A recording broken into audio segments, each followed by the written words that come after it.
Hello, and welcome to our interview with Laura Spaulding. She is the franchisor for Spaulding Decon Industries. It's been in business for around 5 years. She's grown it amazingly quickly. So we want to talk to her about how she's done it, what they do day to day. They've got some great videos if you're interested. Welcome to the show, Laura. Oh, thank you for having me. Welcome. Absolutely. Go ahead.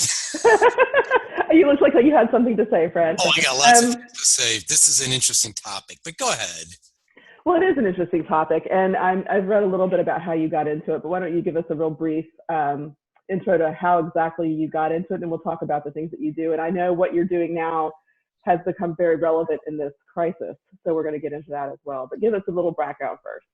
Yeah, sure. So right out of college, I got hired as a police officer in Kansas City, Missouri. And I did that for about 7 years. And I worked undercover narcotics, undercover vice.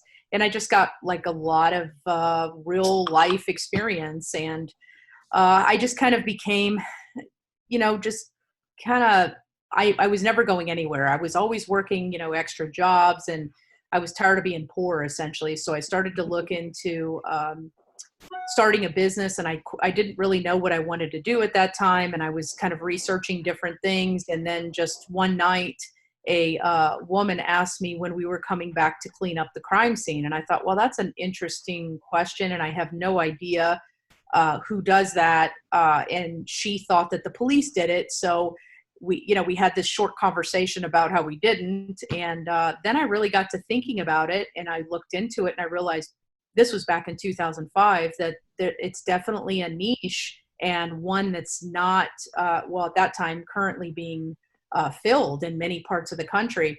So I started looking for some training on, best practices and OSHA and how to do everything. And I found a training school at the time in Dallas, Texas. So I used the only week of vacation that I had and the very little savings that I had at the time. And I flew out there for a week, and I got trained and certified on how to do it. And I was hooked at that time. Hooked because, sorry, Fred, I just have to know what hooked you about it. Yeah. So what it was is I was always exposed, being in law enforcement, to those type of scenes anyway. So there was really no shock and awe factor for me. It didn't bother me because I almost became jaded to it. It was just so frequent. Kansas City is one of the most violent cities in the country. So we were having, multiple shootings every single day. So none of this really fazed me at all from that perspective. And then when I got into the economics of it and I saw how lucrative it was, this was just kind of the answer to my questions of, I liked law enforcement. I had a good time doing it, but it's definitely, there was no longevity there for me because of the low pay. So you started Spaulding Decon Industries. Wow.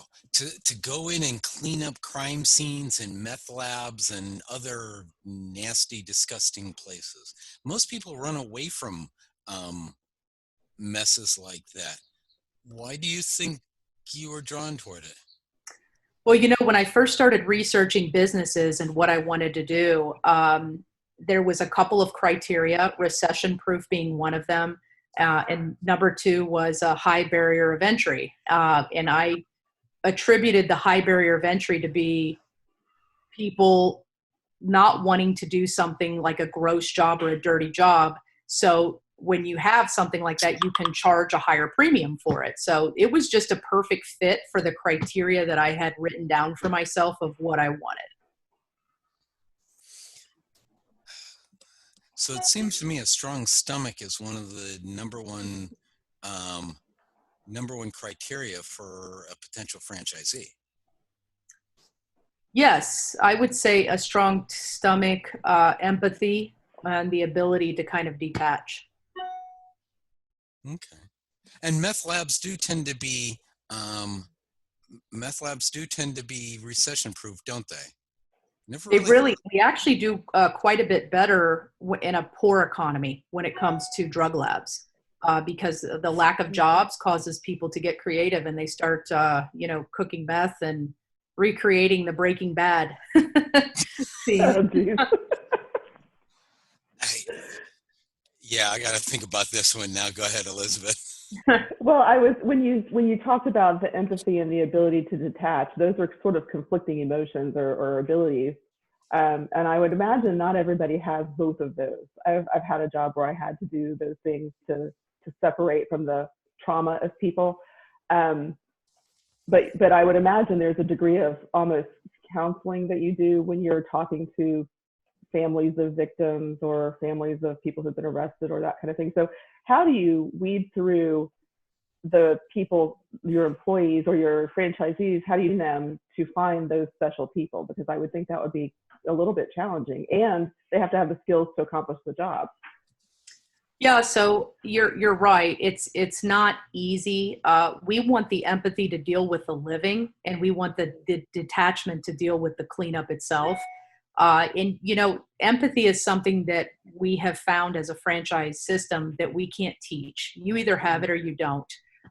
So we don't have a lot of time and FaceTime and together time with franchise candidates. So we try to ask, a series of questions around it, what their life experiences have been like, if they've had death in their family, if they've had any tragedies, how they've dealt with it. Because we also want to teach that leave your judgment at home, because, we do a lot of hoarding as well.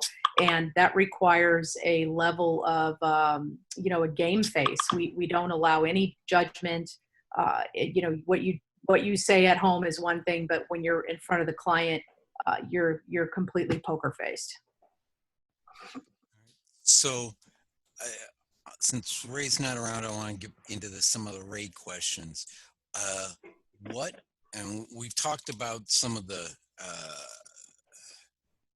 skill sets, empathy, strong stomach, that a potential franchisee would need. What type of cash does a franchisee need to get started? Cash, resources, things like that. What do they need to get a franchise going? We're considered a low cost investment. We're under $150,000. The peak I think is 139 and some change, and that's all in. So your biggest expenses are your vehicle. It's a specially set up vehicle for the equipment and chemicals that we have. And then the equipment package. We have a variety of things, everything from ozone machines to air movers, dehumidifiers, saws. We remove a lot of subflooring.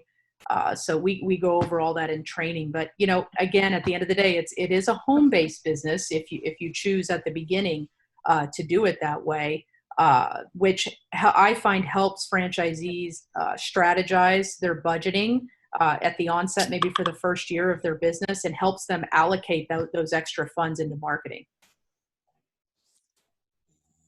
I wish I had my applause screen. I could have hit the applause. You hit my favorite word, marketing. So let's talk about marketing. How do you market what almost sounds like, it's hard to market for disaster, and yet you're kind of disaster cleanup. So how do your franchisees market? How do you market? Marketing for disasters, most people think, hurricanes, earthquakes, floods, those type of things. Those are typically easier to market for because they tend to be seasonal, especially for us in Florida. But marketing for death is unappealing, and it's very tricky. And we had to really, when I first started, I was throwing a ton of darts at the board and seeing what stuck. There was a lot of different things that I put out there, spent and wasted a ton of money on avenues that didn't work, and then focused on things that did. And that's kind of what I bring to the table from a franchisor perspective, because they don't have to waste that money. I can tell them exactly what works and what doesn't work, and they can just go straight to those avenues. So when it came to the biohazard portion, which is the sensitive portion, we take a little bit of a different strategy than any of our competitors. We have a really huge social media following, and we take an educational aspect of it. This is what happens, when a person passes away, or when a person has an esophageal rupture or any of those natures, and they find it interesting that not only is there somebody to clean that up and that homeowners insurance covers it, but that we're really showing them from beginning to end of how it works. Yeah. Elizabeth? I think I wouldn't have begun to know how to market that. So I think it's incredibly interesting. And I mentioned before we got on the air that I had watched one of your videos, and it looks like you're using video quite a bit. And it was an educational thing. Here's how we do it. Here's what happens. Here's what the next step is. Here's how we cover ourselves to protect our own safety and that kind of thing. So I think that that is really interesting to people. I didn't know homeowners insurance would cover that kind of thing. Yeah. So in terms of how much are you doing in video? We're doing quite a bit. So our media team has grown. You know, I started out doing this as a trial and error. So, you know, I sat my staff down and I said, listen, a considerable amount of people want to know what we do, how we do it. And I got a ton of kickback from my staff. They were saying, you know, aren't you worried about competitors seeing how we do it? And I said, no, you know, I'm not worried at all. I find that providing the educational aspect of it is going to overcome that. And then they were worried about the clientele. And I overcame that by getting written permission for everything that we do. So it was a big leap of faith on my part, because if it didn't work, it could have come off as extremely callous and maybe insensitive. But I said, you know what, I'm going to give this about 90 days and see what happens.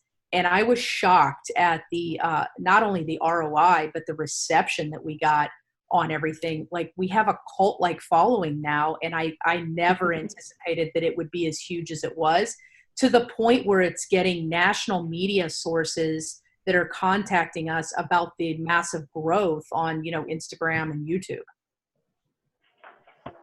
That's fascinating. And I think I read that you've been, have you consulted on articles or shows or other things that are looking for information about decontamination and cleanup?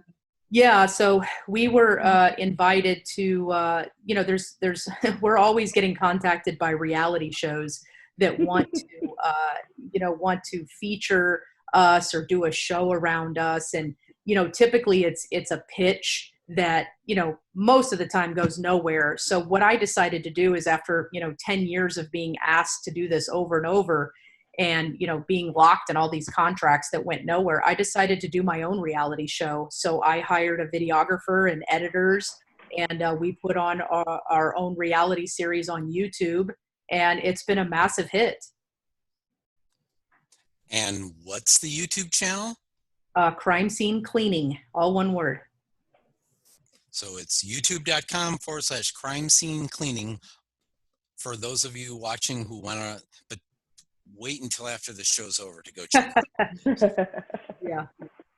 Please. So how many franchisees do you have now, and where are you looking to grow? Well, we have 11 owners right now with 24 locations. We have about 9 more that are coming on board here in the next 90 days. We're looking to grow on the West Coast and in the Midwest. I find that there's a really big void for what we do in the Midwest area. And ironically, there's a high concentration of drug labs in those areas. Go figure. Yeah. And with that, folks, we'll go and take a commercial break, and then we'll be back, and Elizabeth will ask her next question.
Hey franchise owners, how's your local marketing?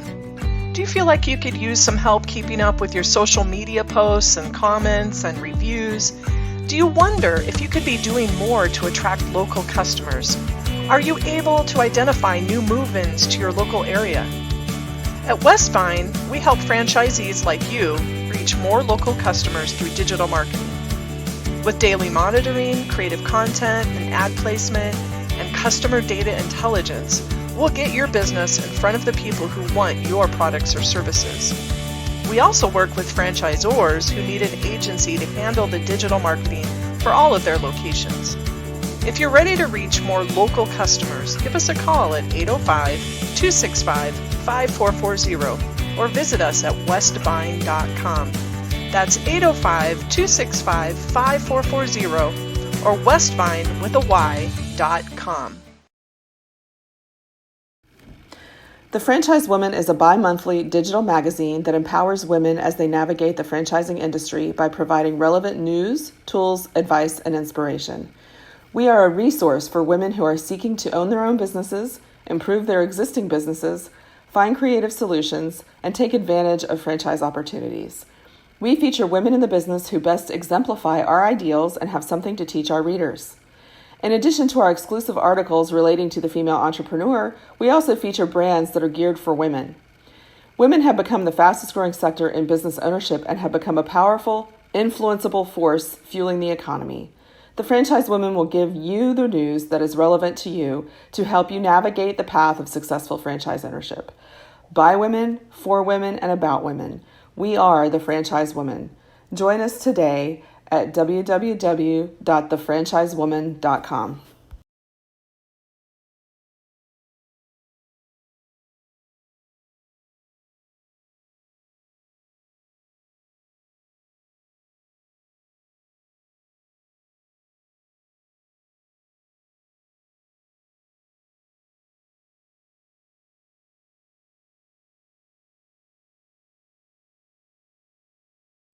We're back with Laura Spaulding of Spaulding Decon Industries. And Elizabeth, you had a question. Well, when you were talking about the areas you're looking to grow, most people avoid high crime areas. We really try to avoid what I call bedroom communities unless it's encompassing a large metro area. So we find that that's where we get most of our clientele because we really are, we're probably about 60% B2B and 40% Authorities more than you do homeowners, or am I wrong there? Yeah, car rental companies, funeral homes, homeowners, of course, and insurance companies are a big one. Car rental. Oh man, that makes me paranoid to rent a Yeah, car. you'd be surprised how many people rent cars just to commit crimes. Wow. So interesting. So when you're, if I'm a potential franchisee, what kind of training, do I have to have experience with this? Do you have a training program? Yeah, so no experience required because if that was a requirement, we wouldn't have anybody. Right. I would figure that. It's so niche. We do quite a bit of training here in Tampa. It's 5 days here. And then we have a franchise coach that's assigned to the new franchisees that really helps them do everything from marketing. We have some tricks of the trade for that and setting up their digital advertising to creating a budget and to really just kind of set up their day, hire their staff. You know, we help them in all aspects because most of our franchisees have never been business owners before. So everything is new to them as opposed to just this particular business. So do you find you get more men who want to become franchisees, or do you get more women? I would say it's probably, in terms of inquiries, it's probably about 65, 70% male and the rest female. You know, I am happy that we have we have 3 female owners now out of 11, not as many as I would like. So I obviously want to give, you know, plenty of opportunities to women and minorities because I find that they just excel well in our business. But you're running around the natural national average, which is, I think, 30.6% female franchisee ownership. And 3 out of 11 is, from what I can tell, real close to that. I was unaware of that. So yeah, I guess we're right on. I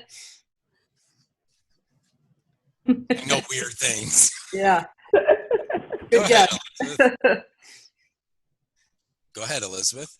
Oh, sorry. I thought you were still questioning.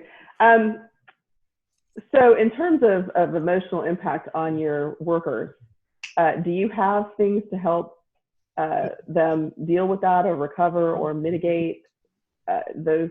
I mean, I'm sure it takes some getting used to. It's not going to be that you walk in the door and you can have empathy and detach. So do you have a way that you guide them through that process?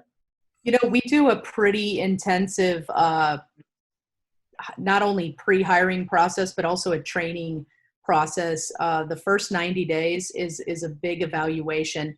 Unfortunately, I would say only about 1 in 10 make it. Wow. So yeah, it's and you would think that it was from the emotional impact. It's actually not. Most of them, probably 99%, fail because of their lack of physical fitness or their inability to keep up physically. We have to wear respirators, and that's essentially like, breathing out of a straw. It's difficult. It's over 100 degrees here most of the year, and we're wearing Tyvek suits that don't allow for any air movement because they're splash resistant. So the conditions that we work in are extreme, and if you're not in shape and you're not hydrating and eating properly, you're not going to make it. So I would say the majority don't even make it the first month. Wow, that's a huge thing for a business owner. Yes. To be able to toe the line until they find the ones that are going to stick with them. Yeah. So that means that. So all right. So your franchisees, how many employees do they on average have? 3 is ideal for them. We've got, some offices that are far busier than others that have, over 10 to 15 employees. And all the employees also have to be physically fit so they can wear the suit. So it's not just the franchisee himself.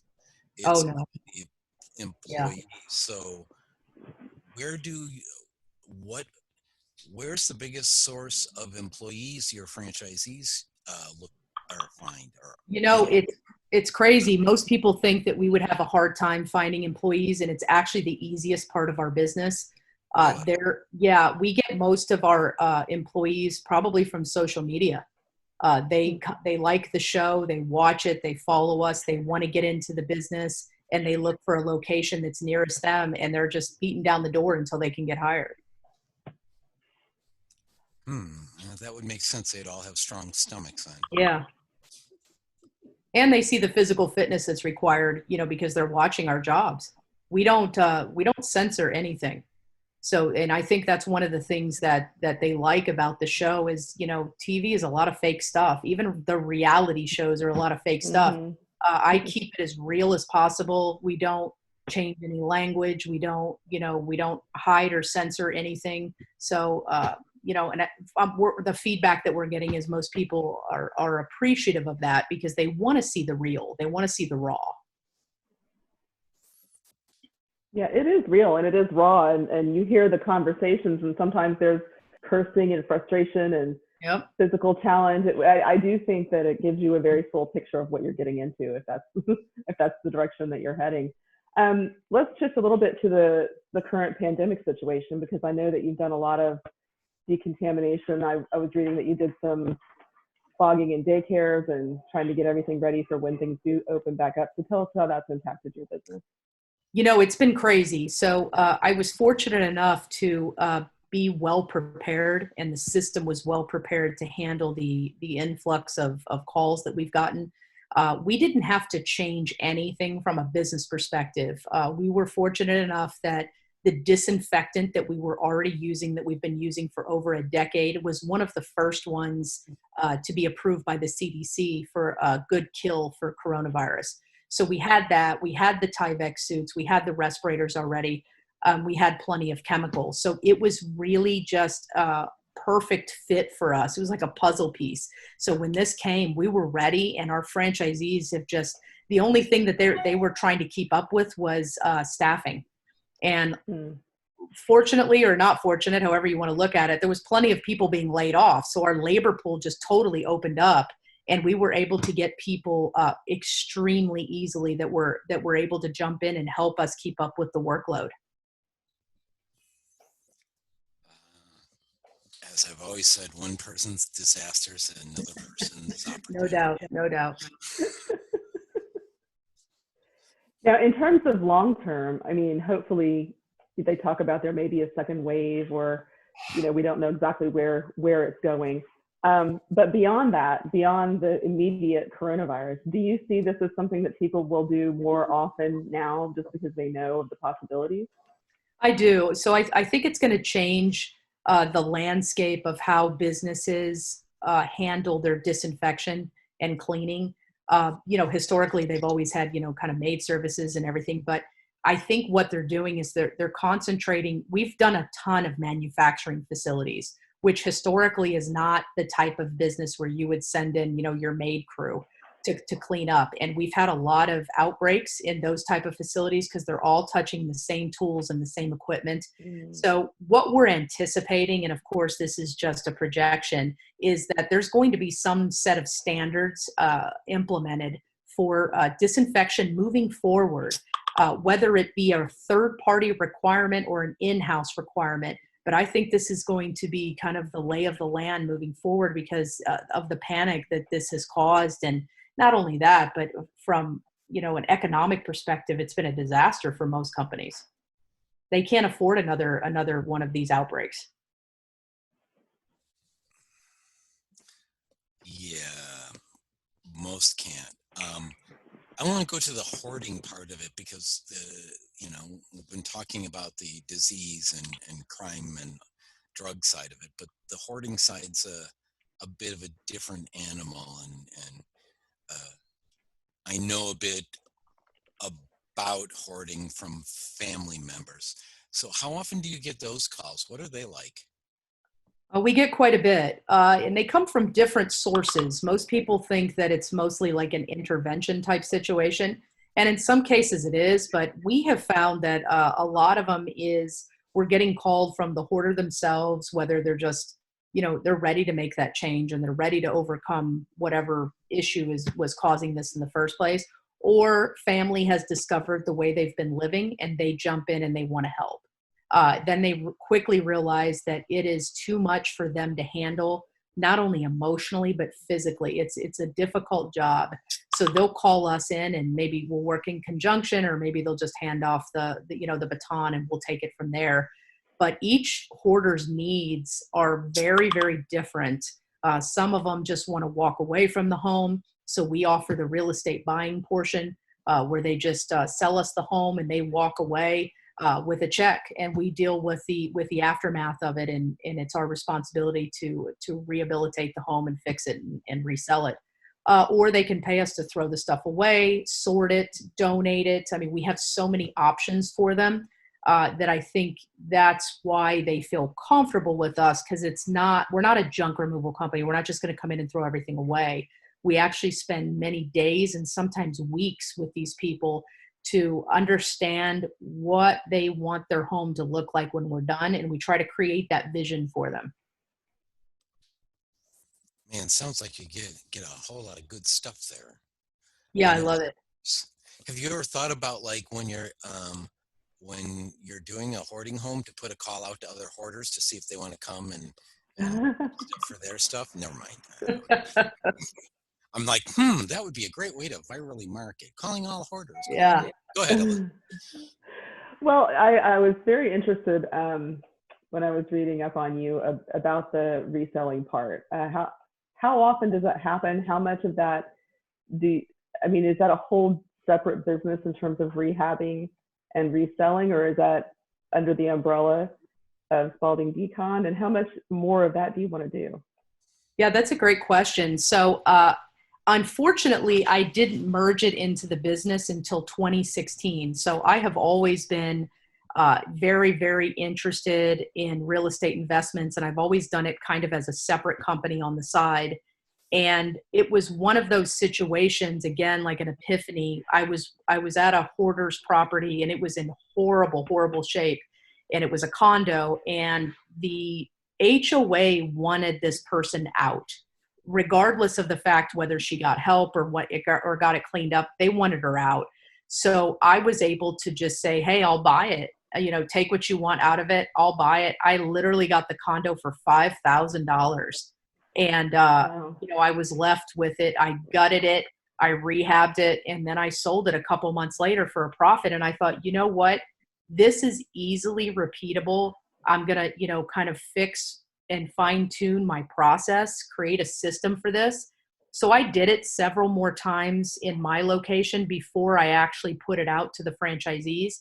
And I created a training program for it. And to be honest, it's been a game changer for us, because it gives our franchisees a ton of capital to work with, and they have almost no output of expenses at all, other than maybe a cleanup, because we teach them how to wholesale, which is essentially just getting the property under contract and selling that contract to another investor. So have they all incorporated that into their franchise? Almost all of them. The ones that are doing it, you can tell it's like Christmas to them. They want to do it again. They're so excited, and they want to take it to the next level. So we kind of have, little talks and meetings about, hey, this is, if you want to get more of this type of deals, this is how you do it outside of our business. But, in our corporate office, we probably do about 10 offers a week, and we close about on one. So about 1 out of 10. Because not everybody has the same end game as in mind, but 1 out of 10 is good for us. And, I made a show out of a couple of them where we do the rehab on them, and people seem to like the transformation. We did a really big one called Pet Cemetery. There was, 2 dead people and 80 some cats in that house. And I was able to rehab that house, and it's absolutely gorgeous now. And I just got a tenant in it. So it's amazing, and you would never know what it looked like before. So that was really fun, kind of showing the before that was an absolute nightmare that nobody would ever want to go in. And now after, where I literally have YouTube people saying, I'll move there just to live in that house. So that's really super rewarding for me. And then on the flip side, to have the franchisees make, we had a franchisee make over $40-some thousand in less than 24 hours just on doing one of these deals. So that's extremely rewarding to me, and I'm just super proud of them. 80 cats? Yeah. Man, I'm flashing to the crazy cat lady in The Simpsons. Yeah. Check out that funny. episode, Pet Cemetery. Yeah. Well, I would imagine you think of doing the rehab and that process for the hoarding people, but I would imagine if you have someone who's had suicides or homicides or bad things happen in their homes, a lot of people don't want to live there anymore. Exactly. So I would imagine this could translate across almost all the verticals that you do. It does. It really does. So whether they can't afford the cleanup or whether they just don't want the emotional impact of keeping the house, we're kind of satisfying everything. So it's really been amazing for us. And, I'm just sad that I didn't implement it sooner. It just kind of hit me in 2016 that, hey, I can merge these two passions together. And it's been a ton of fun. Okay, so you had said before that you'd like to grow. Your major target are major metros. Chicago would be one. I'm assuming someplace like Milwaukee, that's still large enough. Yep. How small is the major metro you want to go to? Is Des Moines too small, or Des Moines large enough? No, that's large enough. That's fine. Our territories are 500,000 people. So, it would probably start at the city center of Des Moines and then kind of go a radius out until you got it. But again, the Midwest is extremely underserved. So, putting one franchisee in the state of Iowa, they would probably do quite well. Okay. Interesting. So, West Coast, you also want to grow there. There's a whole lot of trash and meth labs and stuff like that on the West Coast. Any concern about either or governmental bureaucracy, red tape from slowing you down going to California? I No, know a we're bit actually, about there. yeah, we're already in San Francisco in Walnut Creek, California. Actually, the West Coast is more appealing to us than anywhere else because they have more contract opportunities than anywhere else in the country, specifically California. Just about every state I'm sorry, every county and every city has a potential contract for biohazard cleanup and several other things. So we want to. So you started this off by yourself for the first year, and then you were able to hire an employee, but it seems like incredibly quickly you were up and running and selling franchises and, you know, moving on up. So what do you think your growth potential is over the next 1 year and then maybe 5 years in terms of how many locations you'd like to have? And I know we talked about where you'd like to have them. Yeah, so it might look quick, but it certainly hasn't felt that way. So, Right. you know, I started in 2005 and I didn't start legally able to franchise until 2015. We had our first franchisee in 2016. So I've made a ton of mistakes on vetting franchisees and picking the right ones for the particular brand, probably like many new franchisors do. So in my opinion, we should probably be a little further ahead than what we are now. But the goal has been to really get 100 solid franchisees around the country in major metropolitan areas. I have no desire to do, you know, kind of the McDonald's thing where you have one on each corner. That's never been my intention. I want them to be able to scale and grow enough in their area. And I think a 500,000 population is fantastic. Most of our franchisees own multiple territories just so they can monopolize that metropolitan city. Drive-through decon. Interesting. Mayor McCheese and the Hamburglar. Okay, now I'm really having a whole lot of images in my head. So as you might be able to tell from the background, it's time for the down the rabbit hole question. Now, normally we ask about zombie apocalypse or